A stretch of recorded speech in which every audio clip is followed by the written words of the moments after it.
Thank you. For me, it's very nice to be here. I'm glad that I'm here. About 25 years ago, I first spoke about the troubled teen industry at an ICSA conference. It then had a different name. It was called the American Family Foundation. That night, I introduced ICSA to my view that a controversial American troubled teen program was actually a destructive cult that was harming families while it fooled politicians and far too many members of the mental health profession. Back then, I was one of just a few sounding the alarm. It's different now. With the help of the internet, some organizing, a congressional hearing, some celebrities, a few good books, and a recent Netflix documentary, there is no shortage of folks now coming forward to expose the rot at the core of the troubled teen industry.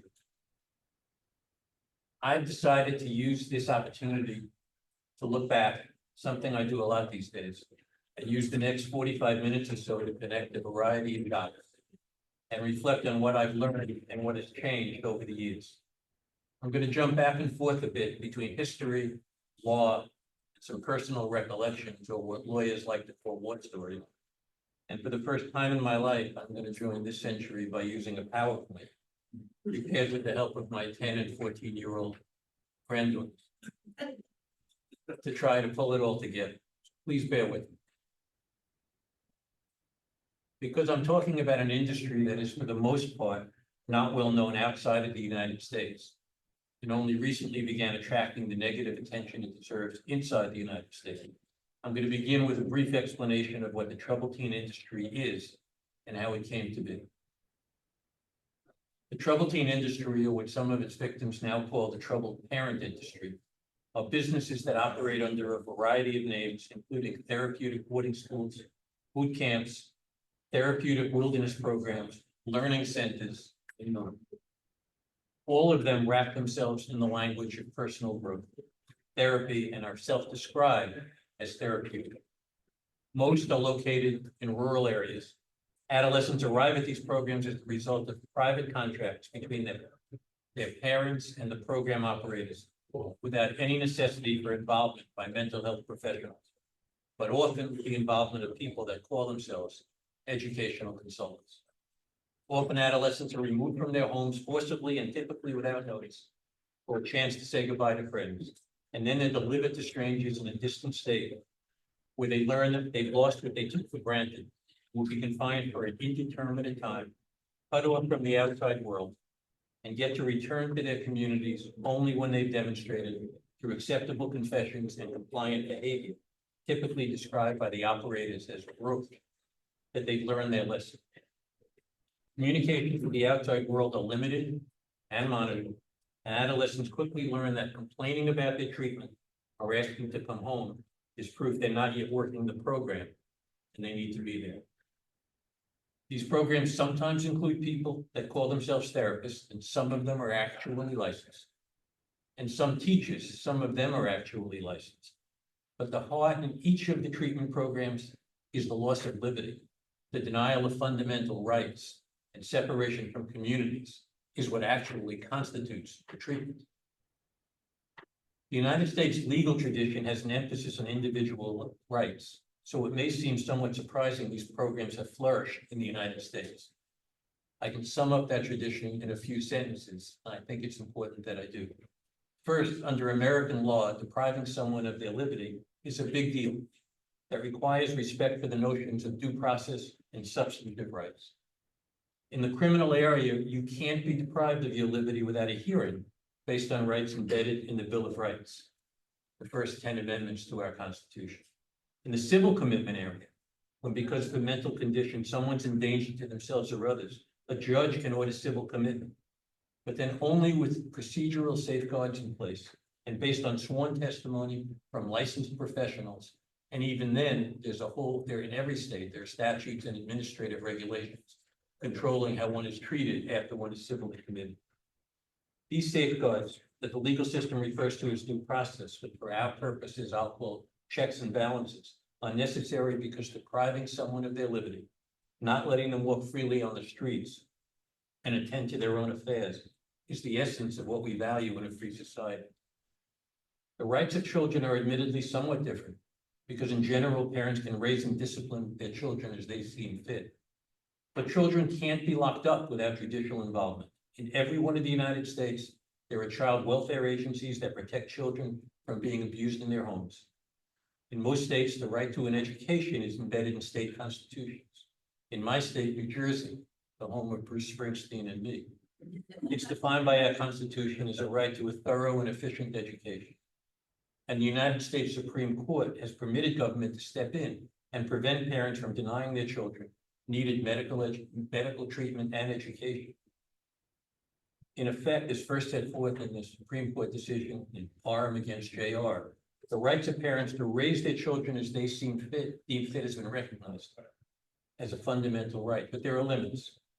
That's a quick overview of the legal landscape. From the perspective of mental health and adolescent development, there are also bedrock principles, or what I'd call a starting consensus. We'd all agree that in every society, there have always been children with nowhere to go. Whether it's the kids in Dickens' Oliver Twist, kids in foster care, kids abandoned as part of the international immigrant crisis, there have always been unemancipated minors without homes. Some of these children have mental health and behavioral challenges that make finding a suitable home difficult. Sometimes racism or anti-immigration fervor make finding placements difficult. But for all children, and I stress the word all, the experts in adolescent development agree that minors are best served by placement in a suitable home rather than in institutional care. And when institutional care is needed, the qualified experts universally agree that it should be a last resort and as short as possible. It's the consensus of all the major organizations working in the mental health and adolescent development field that short-term residential treatment is more effective than long-term residential treatment, and that when it's used, youth and their families should be actively engaged in the treatment process, that the care should be provided close to home, and that community connection should be maintained during the treatment process. That's just one of the books that describes something called the Building Bridges Alternative, which sets forth what are generally accepted to be the principles with respect to the treatment of kids with psychiatric problems. And there's one more obvious proposition that I think is worth starting out with, because so many discussions about helping people ignore what should always be the starting point, the diagnosis. The obvious proposition too often ignored is that there is not one explanation for the problematic behavior of adolescents. Sometimes the cause is what we popularly call nature, associated with biological and neurological conditions. Sometimes nurture is the culprit, including growing up in an abusive or a toxic family, or going through traumatic times as a result of factors beyond the adolescent's control, like a divorce. Often a difficult adolescence is the result of some combination of nature and nurture. For example, in situations where a child's sexual orientation is unacceptable to their parents. We've all thought about what makes us who we are, what makes us do what we do, and why we become what we become. In the mental health field, if you want to help somebody, you need to start with a diagnosis. Because without a diagnosis, you can't come up with treatment that's going to be efficacious for the person that needs to be helped. Against that legal and mental health background, what explains the growth of this industry in which children are removed from their home for extended periods of time based on decisions made by parents and private profit-making businesses in defiance of the principles I've outlined? I think the answer can be found in a brief history lesson on how changes over the years in treatment of mental illness and behavioral problems have occurred. The troubled teen industry got its start almost 50 years ago as social movements and changes in the approach to mental health roiled Western societies. The counterculture of the 60s and the excesses brought with it the introduction of marijuana to the middle class and discussions of the generation gap. Then the pushback came. It included the war on drugs, the Just Say No slogan with its claim that marijuana, psychedelics, alcohol, and the counterculture were all gateway drugs that started adolescents on a path to addiction and criminality. The war on drugs became connected to the popularity of the tough love movement that opined that the way to show you loved your problem child was to remove your support from them in every sense of the word and give your support back only when the child behaved in a way that was deemed compliant. At the same time, the war on drugs seemed everywhere among mental health professionals. The debate about what was nature and what was nurture took center stage. The first antidepressants came to market, and the mental health profession began moving away from Freud's insights as the explanation and talk therapy as the cure to mental illness. Professionals started offering biological explanation for pharmaceutical treatment. At the same time, there was an explosive growth in new therapies, often provided by unlicensed and uneducated individuals that focused on group processes of one sort or another to help people's ailments and angsts and help them to become more realized and develop. Parents looking for professional help to explain why their children seem to be slipping away were confronted by a mental health profession filled with inconsistent answers, often more the product of a professional's biases than an understanding of what was actually going on in the child's home. Chuck Dietrich, a former addict, took some of the principles of the enormously successful faith-based program, Alcoholics Anonymous, and corrupted them with tough love concepts in the belief that addicts could, by living together and confronting each other, and with attack therapy and isolation, help each other to reform and recover. Synanon was in effect a residential tough love program for adults.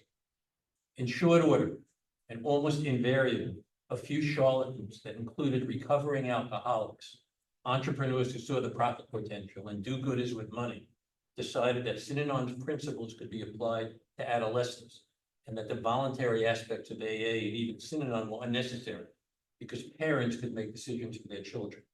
The tough love troubled teen industry was born.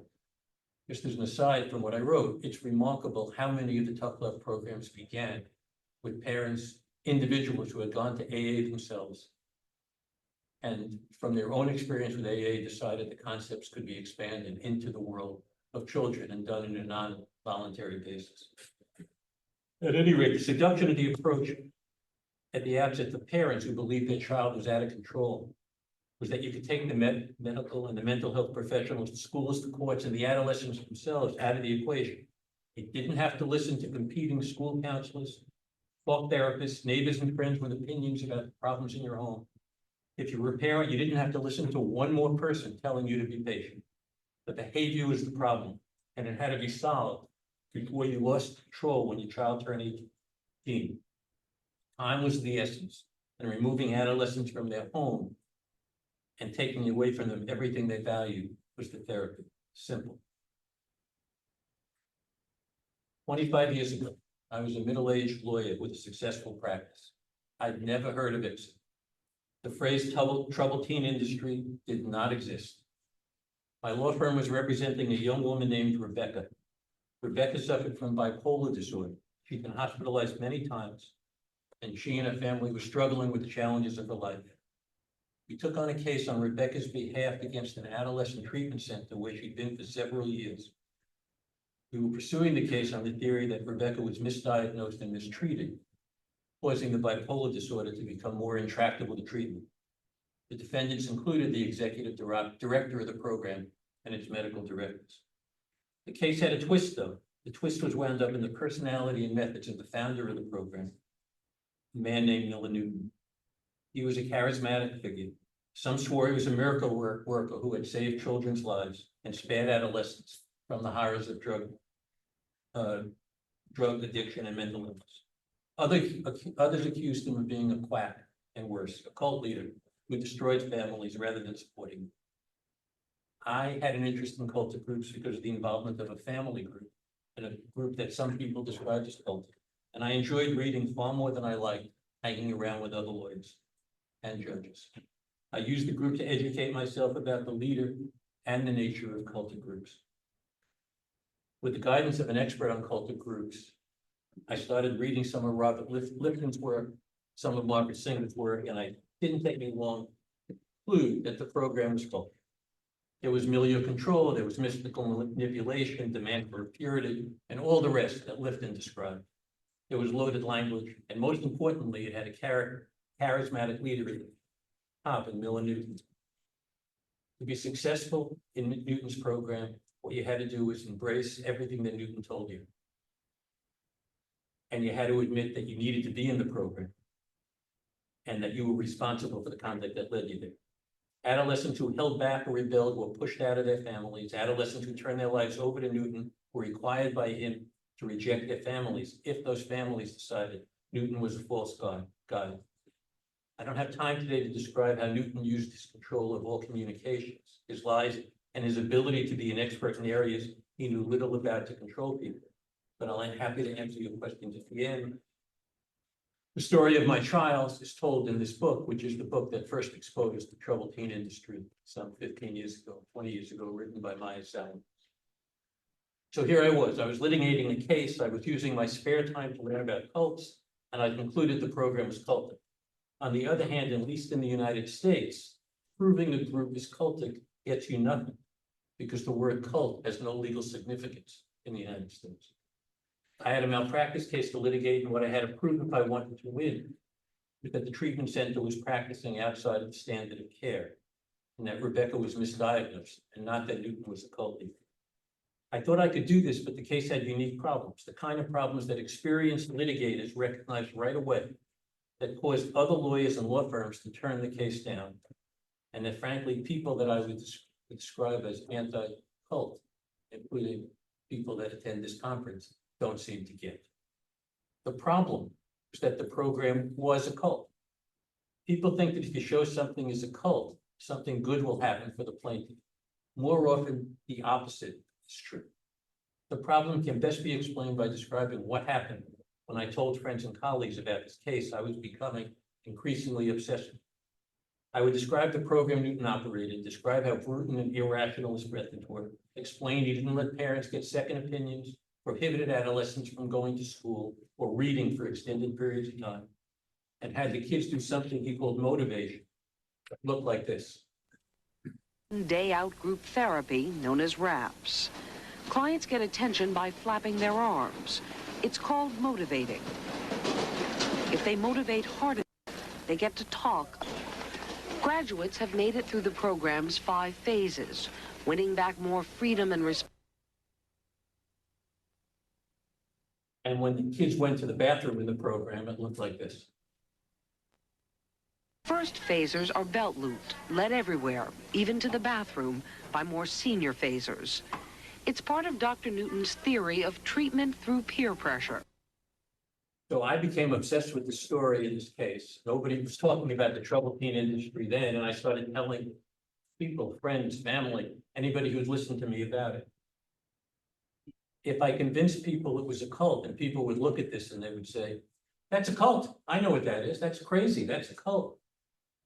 They wanted to know why the girl was suing the wacky treatment center they would never send their children to. Why weren't they suing her parents? If it's as bad as you say it is, why did they leave their children there for so long? How nuts were they? Why were they dumping their child? Now they want a jury to give them money? No way. I was a crusader in my own self-aggrandizing mind, but I was also in it for the money, and I knew for sure my partner was. How did I deal with the problem of why this girl, and it was really her parents who were behind the lawsuit, should be rewarded financially for leaving their daughter in this place? The worse I made the program seem, the less sympathetic my client's parents were. And then I had an aha moment, or more accurately, a moment in which I was taught a lesson by someone who was, I believed, even older than I am now. He listened to me and he agreed with me that the program was cult, and that Newton was a cult leader. But he explained that I'd missed the key point. The kids had not joined the cult. They made no choices at all. Sure, some kids eventually rejected their parents once they came under Newton's influence and devoted their life to him. But it was the parents who were at a challenging time in their lives. It was the parents looking for an answer they would believe in. It was the parents needing a good night's sleep, but needing to justify their satisfying that need by believing they were sending their child off for their child's benefit, not theirs. It was the parents who placed their trust in a con man and who never wondered why all communication between them and their child went through them. In short, it was the parents who had joined the cult, and it was when the whole story of the troubled teen industry opened up for me and led to so much of my work and advocacy over the last decades. In those early years, I came to identify with those parents who came under Newton's influence. I realized they made their decisions because of how vulnerable, scared, and overwhelmed they felt before placing their children. They believed they'd exhausted less dramatic alternatives. Nobody had been responsible for their state of alarm, and they were desperate for help for their problem child. Only the cult leader seemed responsive.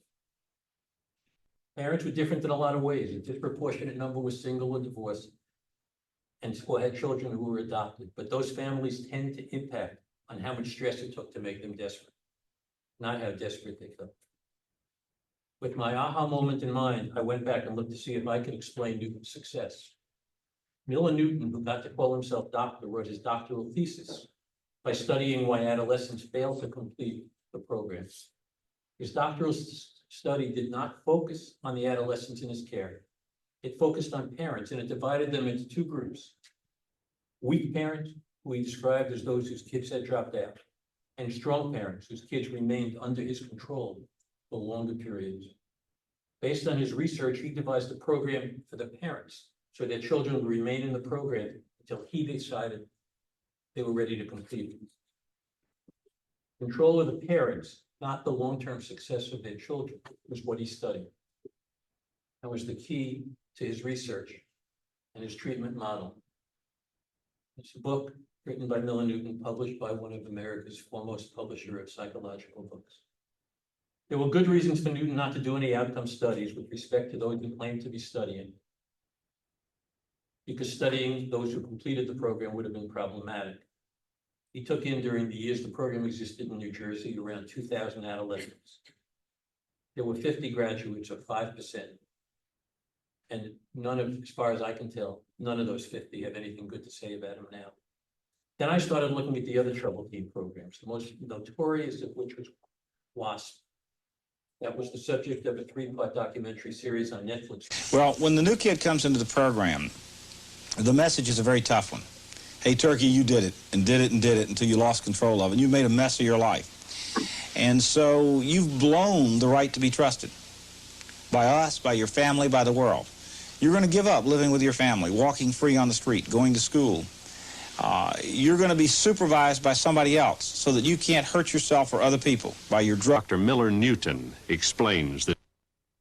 That was my first PowerPoint faux pas. Slide came up in the wrong order, but we'll deal with it. I was going to talk about, I thought it was going to show the program, the Netflix documentary that went viral this year. It was so important. At any rate, Robert Litchfield was a cynical businessman who saw the troubled teen industry as a way to make big money. He realized if you could locate these programs in places where land was cheap and unemployment among the local population was high, if you could convince people that more rustic facilities and bad food was therapeutic, you could make a lot of money. If you could redefine horseback riding as equine therapy and give unqualified people fancy titles, you could operate a business that cost very little to run and charge more than our most expensive colleges.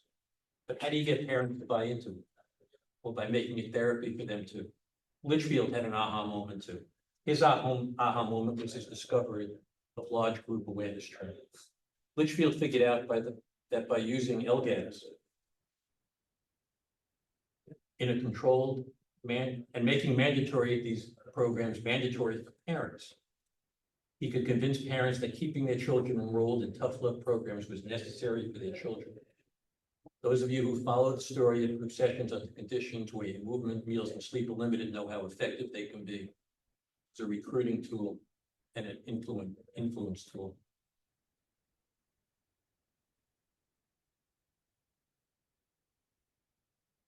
Once I realized, I'm going to move ahead to make sure I have time. Once I realized that it was the parents that joined the cult that had been the victims of undue influence, the path forward in my litigation became clear. The story I would tell would be the parents' story, raising a girl they had adopted as an infant, wanting to help her, not knowing what to do, being frustrated by their inability to get answers, not knowing if they were the culprits in their daughter's issues, trying to be a good parent to their other daughter, while Rebecca's conduct was so disruptive. And then along came Miller Newton with a recipe for parenting that was no harder than following the recipe in a cookbook. Trust me, I know what I'm doing. Look at these kids I'm helping. Look at how well-behaved and respectful they are. And they trusted him. They trusted him for years until they decided maybe something wasn't right. and they told him they wanted to get a second opinion. And then he did what cult leaders do, of course. He threw the family out of the program, put them in bad standing, and said it was too bad because Rebecca was just on the verge of breaking. I showed you that video in which Newton says, hey, Turkey, you've blown the right to be trusted. You're going to go give up living with your family, going to school, walking freely on the streets. Listen to it. Think about it. Remember those principles I listed as not in dispute a few minutes ago? Note that he didn't refer to a family as the adolescent as someone with ADHD or a drug problem or depression or a place on the autism spectrum. Then he said, you've lost the right to live with your family, walk on the streets, go to school. How does he get to decide that? How do parents get to decide that? Where's the judge? Where's the licensed professional that says treatment is appropriate at all? How is it therapy? It sure sounds like jail. Maybe you should call it a therapeutic jail. That's just the background of how the TTI, the troubled teen industry, came to be. But then it started to change. The changes were prompted by bad press the industry started getting as a result of kids dying in their care. Take a tiny bit of credit myself, the activism work I did with a few other angry parents. And the first survivors of the program started posting on the early internet. The industry was entirely unregulated, and it had no ability to keep even the most unqualified people from starting programs. The reports about what was actually happening got out. They started having to accept that their colleagues included people like a woman named Willa Bundy, who ran a boot camp in Missouri where a young boy died under horrific conditions. She was and which she was punished only by the knowledge that I show this video whenever I can. Well, that's the program, the documentary.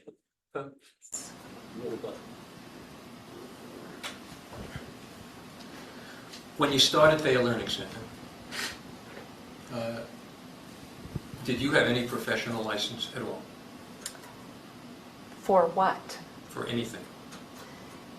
What qualify a professional license? You don't know what I mean when I was the only person on this planet who wrote the program that we used at Thayer Learning Center. That would make me the ultimate professional, I would think. Do you understand what I mean when I ask you, did you have any professional license? Yes, I do, but here's my issue. I don't want your issue, I just want to know, you to answer my question. Yes, I do. What professional license did you have when you started Thayer Learning Center? I had a 4-year degree, and I have a PhD in motherhood. You have a 4-year college degree and a PhD in motherhood? Yes. Do you know what I mean, what the expression professional degree means? You're asked, no, I guess you better qualify that for me. You were licensed, when you started Thayer Learning Center, were you a licensed teacher? No. Nurse? No. Social worker? No. Psychologist? No. Did you have any license of any kind given to you by any state to do anything other than perhaps drive a car? I was licensed by the state of Missouri with all necessary, required by law, licenses to operate that facility. What license was that? There was no license Private. requirement. Boarding schools. You had a license as a private boarding school? Absolutely. What state agency gave you that license? The state of Missouri. Is there a particular department in the state of Missouri? No. It's just it's just what I had. Everything that was required for that I had. In the first year at Thayer, what teachers worked at Thayer, at the private boarding school called Thayer? There were 2. What were their names? Oh my goodness. One was last name Gray, and I can't remember his first name. And the other? I don't remember. I don't recall the name. How long did It's been a long time ago. It was 2002, right? Yes. Okay. How long did Gray work? Oh, I couldn't tell you. How about the other person? I could not tell you. We always had a licensed school teacher, but weren't required to by the state of Missouri. Did you have a practical or registered nurse Never.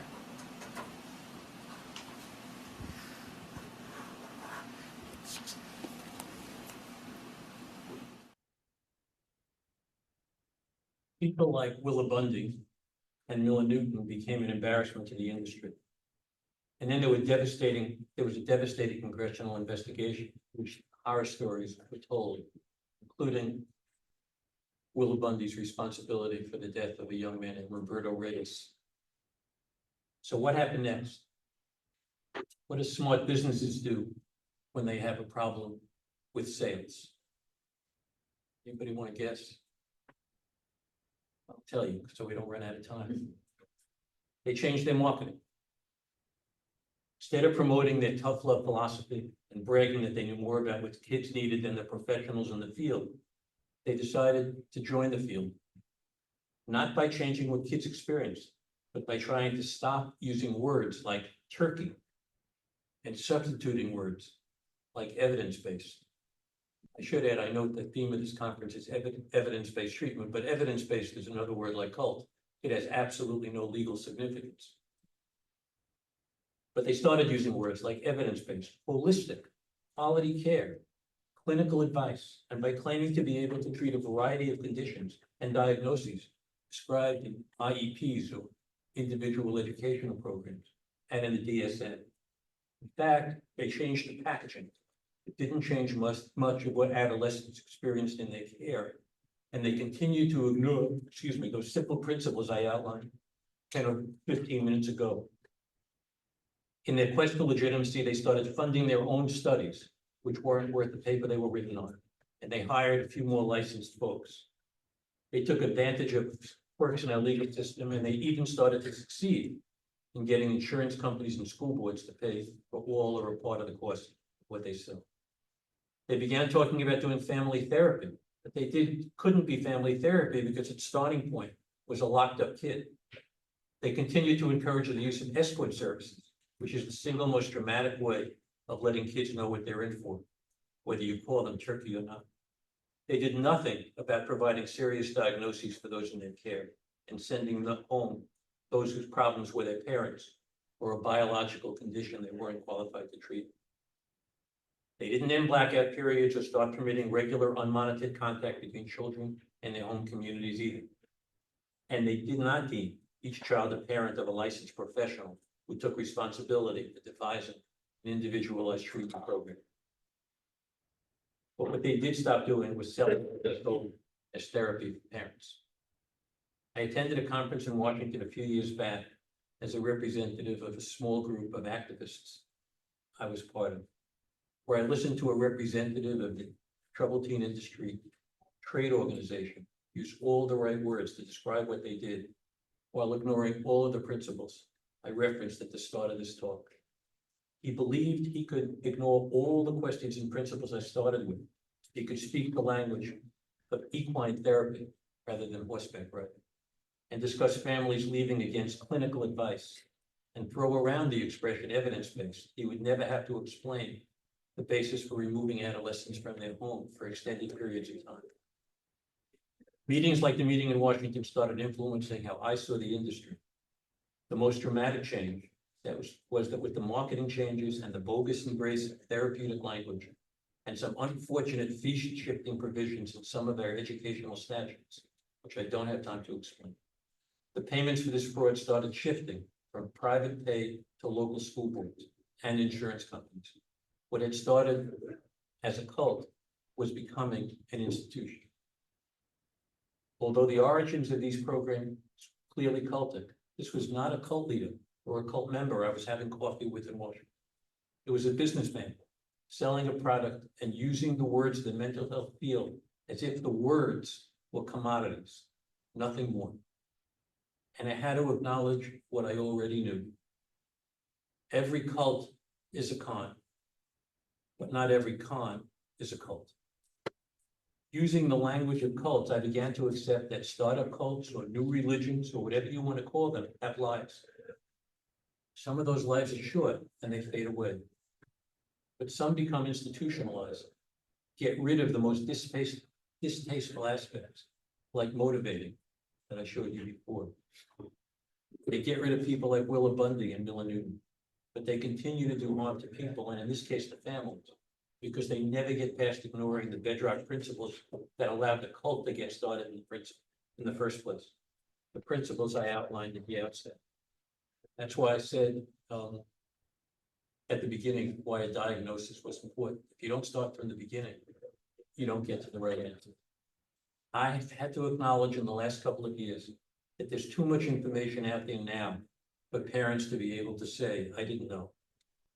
And as they stopped marketing to parental angst and started claiming to be part of the mental health establishment and lied that they were providing quality and evidence-based care, they started transferring the responsibility for not stopping them to the mental health profession for having no control over its language, and started transferring the responsibility, from my perspective, to parents I had previously defended, but were now acting unreasonable, and in too many cases, selfish. And I had to admit to myself that over the years, the phone calls I was receiving started changing, but perhaps I was hearing them differently. Or maybe I was getting older and there were just too many calls. But I was hearing from more parents less concerned about harm to their children than just getting their money back. And from parents in the middle of bitter divorces, trying to get the courts not to let their spouses send their kids off to one of these places. But when I suggested that part of their legal strategy should be them coming up with a plan for their child, and specifically having their child come and live with them, they lost interest in what I had to say. And I started focusing on the fact that the overwhelming majority of kids now being sent off are either the victims of their parents' divorces or adopted. Too many adolescents were being sent away because they were not fitting into newly created families where they didn't get along with a step-parent, particularly with a marrying parent they lived with embraced new rules or religious activities after the death of their spouse or a divorce. Too many kids traumatized by the industry and the sense of abandonment for getting home, only to have trouble, terrible trouble, getting their parents to believe what happened to them, or how abusive the program actually was, or how even as adults they remain traumatized by the escort service experience. Too many parents were finding it too hard to admit they made a mistake, or how much they enjoyed the respite they received with their problem child out of their home. Too few apologies were given. For those reasons and more, I don't have time to discuss. It's why I now have joined the victims of these awful programs who have, to a substantial extent, stopped calling it the troubled teen industry. And now I join those who have started calling it the troubled parents industry. And it's why, from the perspective of this organization, the adolescents who were sent away should be viewed as second-generation cult members who didn't join the cult, but pay a terrible price for its existence. Anyway, that's what I got. So